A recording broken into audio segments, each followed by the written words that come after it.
Demokratike të Kosovës, ne nuk mendojmë që ky rezultat ka qenë prej mbetëkëshive. Ju e dini që Lëvizja Vetëvendosë dhe Partia Demokratike e Kosovës për herë të parë do thotë kanë ulljet e antarësisë, ndërsa në këto zgjedhje është e vetme Lidhja Demokratike e Kosovës që ka pas një ngritje të votave, që unë mendoj që është për shkak të bashkimit që ka ndodhur në zonjën Vjosa Osmani. Prandaj mendoj që ajo ka pas efekt në këtë proces zgjedhor, sepse ndryshe nuk mund shpjegohet, sepse gjithmonë të gjitha proceset zgjedhore ka ndodhur që LDK-ja të ketë zbritje të votave dhe të tjerët ta ruajnë votën e tyre ose të ngriten. Por vetëm këto zgjedhje unë mendoj për shkak bashkimit që ne kemi mbajtur këtë rezultat që e kemi normalisht që nuk është prej rezultateve më të mira dhe më të dëshirueshme, por mendoj që është një bazament i fuqishëm për ringritjen e madhe të Lidhjes Demokratike të Kosovës. Prandaj Shkamp, po interpreton dy çështje, vetëm pak për ta qartësuar, po interpreton dy çështje si një lloj betejë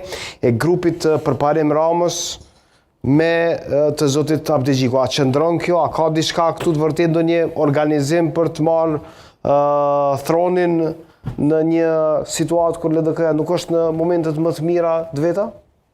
Shqyqari, këto ka pas një organizim edhe me datën 31 janar të këtij viti, të vitit 2026, në cilën kryetari i Lidhjes Demokratike të Kosovës ka kërkuar prej kuvendit të LDK-s rikonfirmimin e tij si kryetari i LDK-s. Ka pasur organizim edhe atëherë që të ketë një kuvend i cili nuk e konfirmon kandidaturën e kryetarit të Lidhjes Demokratike të Kosovës. Është marrë kuvend me një proces demokratik për herë të parë në historinë politike, jo vetëm të Lidhjes Demokratike të Kosovës, por gjitha partive politike